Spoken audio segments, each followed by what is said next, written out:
Hello guys, welcome back to civil engineering notebook. तो हम previous year questions की एक सीरीज़ लाए थे पहले, जिसमें हम बिल्डिंग मटेरियल्स कर रहे थे और बीच में कुछ कारण से वो अभी अधूरी रह गई है, तो उसकी चिंता मत करो, वो भी हम पूरा कर लेंगे। आज एकदम फ्रेश टॉपिक उठा रहे हैं, ये है इंजीनियरिंग मैकेनिक्स। और इंजीनियरिंग मैकेनिक्स में हम क्या क्या देखने वाले हैं, सीधे क्वेश्चन आंसर सी देखेंगे जो प्रीवियस ईयर आ चुके हैं। और पहले हमारा टारगेट रहेगा कि जितने भी थ्योरेटिकल क्वेश्चन है वो हम कंप्लीट कर लें, उसके बाद हम न्यूमेरिकल क्वेश्चंस पर आएंगे। ठीक है, तो यहाँ पर आप देखते जाइए, बहुत सारे क्वेश्चन करेंगे हम, जैसे आप देख भी रहे हैं। मैं थोड़ा जूम इन कर रहा हूँ ये। चलिए, पहला क्वेश्चन है हमारे पास में, algebraic sum of movement of two unlike parallel forces. Two unlike parallel forces का एल्जेब्रिक सम क्या रहेगा? Algebraic sum of movements of two unlike parallel forces about any point in their plane will be what? Will be constant. देखो, algebraic sum of movement of two unlike parallel forces से मतलब समझ रहे हो आप, मतलब अनलाइक हैं लेकिन पैरेलल फोर्सेस हैं, इस तरीके से। ठीक है, ये अनलाइक भी हैं और पैरेलल फोर्सेस हैं, तो इनका एल्जेब्रिक सम क्या रहेगा? इनकी मूवमेंट्स का एल्जेब्रिक सम क्या रहेगा? अबाउट अ पॉइंट, किसी पॉइंट पर हम अगर देखेंगे तो एल्जेब्रिक सम कितना रहेगा? हमेशा कांस्टेंट रहता है। ये एक थ्योरेटिकल क्वेश्चन था। Next question is a force equal in magnitude. Next question is a force equal in magnitude opposite in direction and collinear with the resultant is known as. उसको हम क्या बोलते हैं? उसको हम इक्विलिब्रेंट फोर्स बोलते हैं। ठीक है, अ फोर्स, ये नीचे एक्सप्लेनेशन दिया हुआ है, equal in magnitude opposite in direction and collinear with resultant is known as equilibrant force. ठीक है, इक्विलिब्रेंट फोर्स, ये LMRC 2018 में आया था। नेक्स्ट क्वेश्चन, तो अभी सिर्फ थ्योरेटिकल क्वेश्चन देखेंगे, अभी न्यूमेरिकल बिल्कुल भी नहीं छुएंगे। न्यूमेरिकल एक बारी ये थ्योरी वाले सारे क्वेश्चन हो जाए, फिर बाद में एक साथ हम सारे न्यूमेरिकल देखेंगे। तो चलिए नेक्स्ट क्वेश्चन पर आते हैं। Question number 5, a point. Question number 5 है हमारे पास, एक मिनट। ठीक है, आई होप ये विजिबल हो रहा होगा आपको, इतना जूम इन कर दिया मैंने, थोड़ा ये क्लियर हो जाए, उसके बाद हम डिस्कस करते हैं।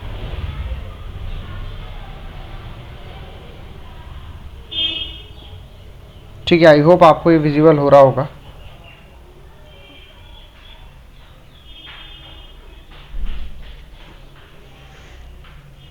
क्या ये विजिबल है? एक बारी मैं चेक कर लेता हूँ। हाँ, ये विजिबल है। ठीक है, a point subjected to a number of the forces will be in equilibrium if. कब इक्विलिब्रियम में कहलाएगा? जब sum of resolve parts in any two direction at right angles are both zero. दोनों क्या होनी चाहिए? जीरो होना चाहिए। मतलब sum of the resolve parts in any two direction at right angle are both zero, दोनों जीरो होना चाहिए, तब हम बोलेंगे पॉइंट सब्जेक्ट हो रहा है to number of the forces will be in equilibrium. Next question is, next सीधे क्वेश्चन आंसर ही कर रहे हैं, तो हो सकता है आपको इसमें इतना मज़ा नहीं आ रहा हो, लेकिन धीरे धीरे कंसेप्ट आपके क्लियर होते जाएंगे। नेक्स्ट क्वेश्चन है, दो स्टेटमेंट दे रखे हैं, हमसे पूछा है क्या सही है क्या गलत है। तो दोनों एक स्टेटमेंट करेक्ट है, ये वाला ट्रू है और ये वाला फॉल्स है। ट्रू जो है वो हम पढ़ लेते हैं। According to principle of transmissibility, force can be applied at any point on the object in its line of action which create same movement about the consider point. ठीक है, ये वाली बात सही है। गलत क्या है? अकॉर्डिंग टू वेरिगन्स थ्योरम, तो वेरिगन्स थ्योरम्स आपको पढ़नी है। ठीक है, नेक्स्ट क्वेश्चन पर आते हैं, ये अभी डिस्कस नहीं कर रहे, इसके बाद आते हैं अगले क्वेश्चन पर। चलिए इधर आते हैं, वेरिगन्स वाला हमने देख लिया ना। ठीक है, 7 नंबर का था। क्वेश्चन नंबर 8 पर आते हैं। क्वेश्चन नंबर 8, 9 दोनों न्यूमेरिकल दिख रहे हैं। 10th देखिए, 10th नंबर क्वेश्चन है हमारे पास। ये कह रहा है, if the system of the force is reduce to a single resultant then movement of this resultant about any point on the line of the action of the resultant will be, क्या रहेगा? Zero रहेगा। Next one, a smooth cylinder lying on its convex surface. ये smooth cylinder है, lie कर रहा है on its convex surface, convex surface पर lie कर रहा है क्या? Smooth cylinder. ठीक है, रिमेन्स कैसा रहेगा? इन अनस्टेबल इक्विलिब्रियम। ठीक है, The force which meet at one point and have their line of action in different plane are called, उसको हम क्या बोलते हैं, non coplanar concurrent forces. Sum of P1, P2, P3, P4 are such that force polygon does not close, then the system will be, उसको हम क्या बोलेंगे, always reduce to a resultant force. Lami's theorem states that if, Lami's theorem क्या बताती है, direct answer बताता हूँ आपको. States that what, Lami's theorem क्या बताती है, Lami's theorem हमको बताती है three force acting at a point are in equilibrium, each force is proportional to sine of the angle between the other two forces. आप सोच रहे होंगे मैं आपको एक्सप्लेनेशन क्यों नहीं बता रहा आराम आराम से, क्योंकि इसमें बहुत सारे क्वेश्चन हैं और बार बार क्वेश्चन रिपीट होंगे तो आपकी हर चीज़ कवर हो जाएगी. बस आपको साथ में रहना है इस वीडियो के साथ में, ठीक है. तो नेक्स्ट क्वेश्चन है, ये हम देख सकते हैं, इसी देर रटने वाले क्वेश्चन होते हैं ये, कि Newton is that force which produce an acceleration of 1 meter per second square in a mass of 1 kg. It is equal to, किसके इक्वल होता है, 10 to the power 5 डाइन के इक्वल होता है, 10 to the power 5 dance. Next one is static equilibrium implies that, थोड़ा zoom in zoom out में problem हो रही है, I hope so, I think so, लेकिन कोई दिक्कत नहीं है, अभी ये क्लियर हो जाएगा. पीडीएफ कुछ जगह थोड़ी सी गड़बड़ है, वैसे बाकी ठीक है. स्टैटिक इक्विलिब्रियम इम्प्लाइज दैट, क्या इम्प्लाइज करता है static equilibrium, force have zero resultant and zero movements, ठीक है, यही तो इम्प्लाइज करता है. नेक्स्ट क्वेश्चन नंबर 17 है, if the given forces P1, P2, P3, P4 which are coplanar and concurrent are such that the force does not close, then the system will be, मतलब P1, P2, P3, P4 क्या है, are coplanar and concurrent है और उस तरीके से है कि फोर्स एक दूसरे के आसपास नहीं है, does not close, then system will be, तब सिस्टम क्या कहलाएगा आपका. आपको चार ऑप्शन दिए हुए हैं और उसका करेक्ट आंसर है, सिस्टम क्या कहलाएगा आपका, बी ऑप्शन एकदम सही है. इसमें मैं भी चेक कर रहा था, मुझे भी नहीं पता था. बी ऑप्शन है, always reduce to resultant force, ठीक है. बोल रहा है यदि चार फोर्स हैं P1, P2, P3, P4, वो क्या है, कोप्लानर है एंड कंकरेंट है, आर सच दैट, इस तरीके से कि फोर्स डज नॉट क्लोज, इस तरीके से हैं चारों फोर्स के, फोर्स क्लोज नहीं हो रही, ठीक है, तब सिस्टम विल भी क्या होगा, always reduce to a resultant force, system हमेशा रिड्यूस करेगा टू रिजल्टेंट फोर्स में, ठीक है. नेक्स्ट क्वेश्चन देखते हैं अपन, यहाँ पर आते हैं, इधर आते हैं, ठीक है. Angle between two vector to make their resultant a minimum and maximum respectively are, क्या क्या होना चाहिए, मिनिमम के लिए 180 होना चाहिए, मैक्सिमम के लिए 0 डिग्री होना चाहिए. Angle between two vector to make their resultant a minimum and a maximum is, कितना होना चाहिए, 180 and 0 degree. Next one match the column है, एक लिस्ट 1 और लिस्ट 2 दे रखे और आपसे पूछा है करेक्ट बताइए, तो उसका करेक्ट आंसर है 3, 4, 2, 5, मतलब मैं यहाँ लिख देता हूँ 3, 4 एंड देन 2 एंड देन 5, मतलब कोप्लानर फोर्सेस का क्या होगा, कोप्लानर फोर्सेस का रहेगा ये थर्ड वाला है, जो कि है lines of actions of all the forces lie in the same plane, एक प्लेन में जो लाई करते हैं वही तो कोप्लानर होते हैं. Next one is concurrent forces का है फोर्थ, मतलब line of action of all forces passes through a common point, ठीक. Next one is concurrent coplanar का है 2, line of action of all forces lie in the same plane and pass through a common point. And fifth one का है, मतलब last one D का है 5. D option क्या है, डी ऑप्शन है आपका कोलिनियर फोर्सेस, और आंसर क्या है आपका ये फिफ्थ वाला, line of action of all the forces lie along the same line, एक ही लाइन में जो लाई करेंगे उसको क्या बोलते हैं हम, कोलिनियर फोर्सेस, ठीक है. नेक्स्ट क्वेश्चन पर आते हैं, अगला क्वेश्चन क्या है हमारे पास, क्वेश्चन नंबर 20 है, बाद में करेंगे, सीधे आते हैं क्वेश्चन नंबर 21 पर.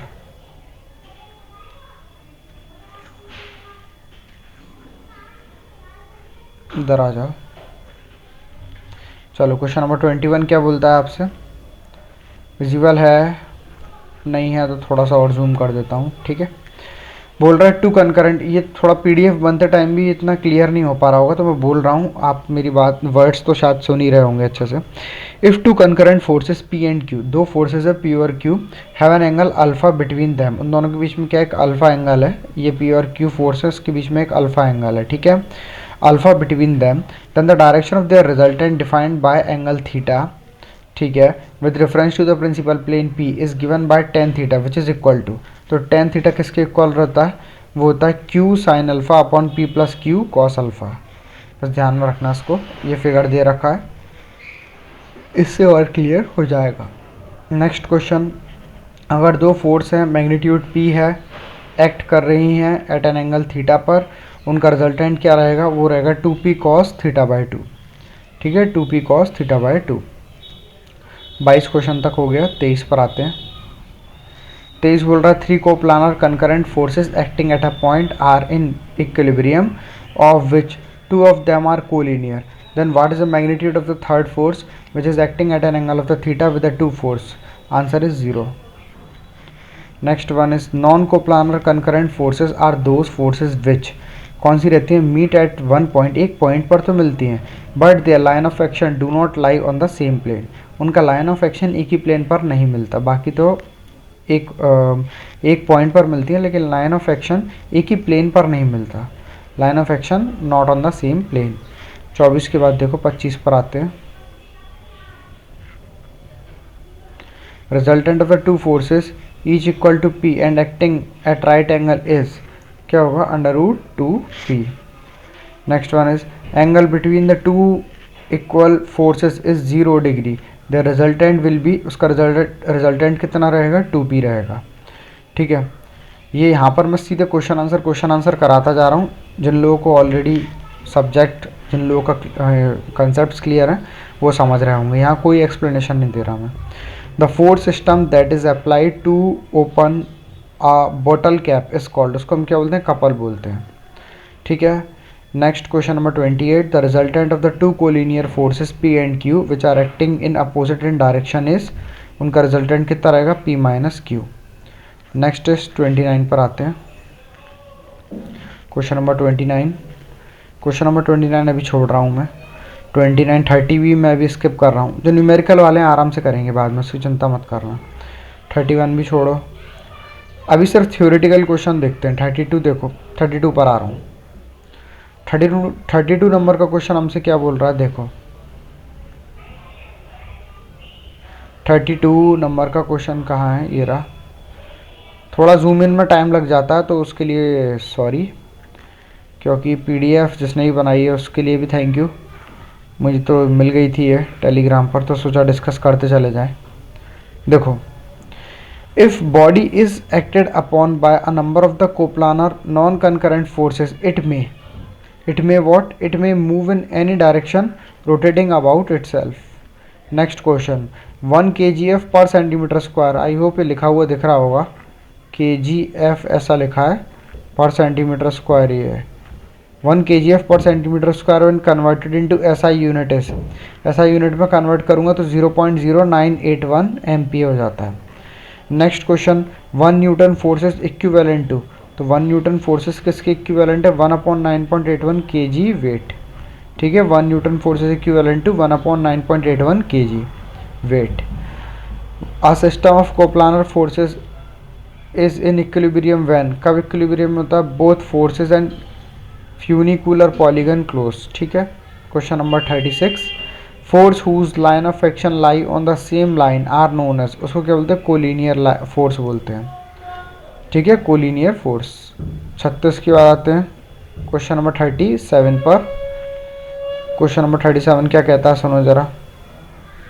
According to the law of the movement, if a number of coplanar forces acting on a particle are in equilibrium, then answer क्या होगा, algebraic sum of their movement about any point is equal to movement of their resultant forces about the same point.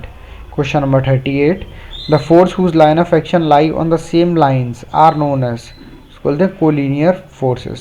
Question number 38 था, 39 पर अब आया हूँ मैं। Question number 39 क्या कहता है, सुनो जरा, पहले ये रफ कर दूँ। क्वेश्चन नंबर 39 बोलता है हमसे, which is the correct statement as per law of polygon forces, तो करेक्ट स्टेटमेंट क्या है पॉलीगन फोर्सेस के according, if any number of the forces acting at point can be represented in direction and magnitude by the side of the polygon, then in order sides of polygon taken in order, ये लिखा है ना, taken in order then the force are in equilibrium. फिर से पढ़ता हूँ, if any number of the forces acting at a point can be represented in direction and magnitude by the sides of the polygon taken in order then forces are in equilibrium, तब force का होंगी equilibrium में होंगे। Next one question number 40 है, resultant of the two perpendicular forces each equal to p/2 will be equal to, कितना होगा, p/√2 ही होगा। ठीक है, पता होना चाहिए ये तो। 40 के बाद 41 पर आते हैं। आज कोशिश करते हैं 50 क्वेश्चन ले लेते हैं, बाकी कल ही मैं अगले 50 लेकर आऊँगा। इसे धीरे धीरे करके सारे थ्योरी वाले जल्दी से जल्दी कंप्लीट करेंगे। क्वेश्चन नंबर 41 है, if the body is in equilibrium under several forces vector diagram should remain. अगर बॉडी इक्विलिब्रियम में है under several forces vector diagram should remain represent नहीं था, रिमेन कैसा रहेगा, वेक्टर डायग्राम क्लोज ही रहेगा अगर बॉडी इक्विलिब्रियम में है सेवरल फोर्सेस की। Next one question number 42, force polygon representing a set of forces in equilibrium is a closed polygon। 43 अभी स्किप कर रहा हूँ, 44 पर आते हैं, सीधा 44 पर आते हैं। 44 है हमारे पास, ये देख सकते हैं शायद, हाँ देख सकते हैं, देखो पढ़ो।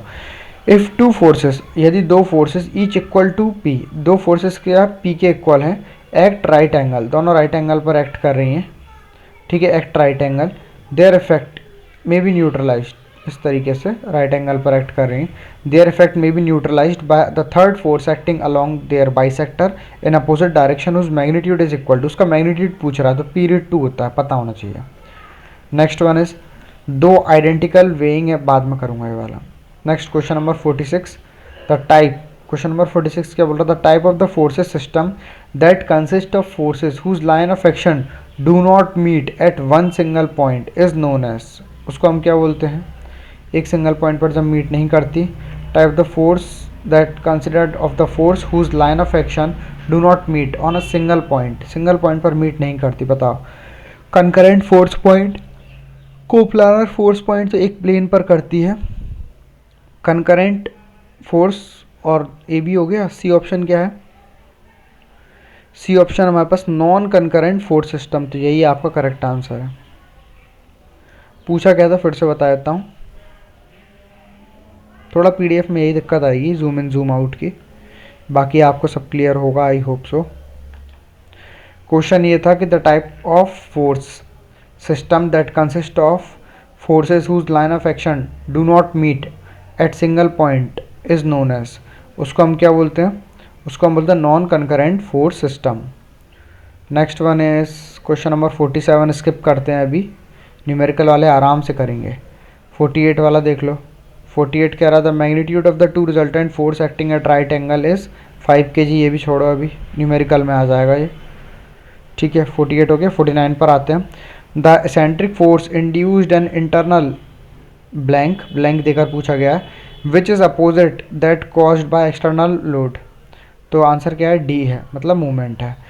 पूरा स्टेटमेंट फिर से पढ़ता हूँ क्वेश्चन नंबर 49 का, eccentric force induced an internal movement which is opposite that caused by external load. Next and the last question for today's videos is a single force and a couple acting in the same plane upon a rigid body, ठीक है, तो इसका answer क्या है, can not balance each other. देखो single force है and a couple acting in the same plane upon a rigid body, वो क्या होगा, कभी भी can not balance each other, कभी एक दूसरे को बैलेंस नहीं कर पाएंगे। बस इतना बहुत है। अब मैं कल वीडियो लेके आऊँगा फ्रिक्शन पर, और मुझे पता है अभी वीडियो इतनी अच्छी नहीं बनी है, आप लोगों को लग रहा होगा क्या ये डायरेक्ट क्वेश्चन आंसर बोलता जा रहा है, लेकिन मेरा यहाँ कुछ एम अदर है, क्योंकि पहले हो चुका है ऐसा बिल्डिंग मटेरियल कि हम पूरा सेशन नहीं कर पाए थे, तो इस बार कोशिश करना है, अभी इंजीनियरिंग मैकेनिक उठाई है तो पूरी हम इसको कंप्लीट कर लें। एटलीस्ट जितने भी थ्योरेटिकल क्वेश्चन है वो मैं सब यहाँ पर कंप्लीट करा दूँ। न्यूमेरिकल क्वेश्चन जो आएंगे वो हम बाद में आराम से देख लेंगे। अभी मेरा टारगेट ये है कि जितने भी सिविल इंजीनियरिंग के जितने भी सब्जेक्ट हैं, जैसे आपका इंजीनियरिंग मैकेनिक हो गया, स्ट्रेंथ ऑफ मटेरियल हो गया, स्ट्रक्चरल एनालिसिस हो गया, ऐसे करके जो पूरे 18-19 जितने 17-18 जो भी हमारे इंपॉर्टेंट सब्जेक्ट्स हैं उनकी हम पूरी थ्योरी कवर कर लें एक बार अच्छे से, फिर हम न्यूमेरिकल आराम से कर लें। जो काम इजी है वो हम जल्दी कर लेते हैं पहले, टफ काम आराम से हम करते रहेंगे, ठीक है। तो आई होप आपको ये वीडियो अच्छा लगा होगा। Thank you and have a wonderful day.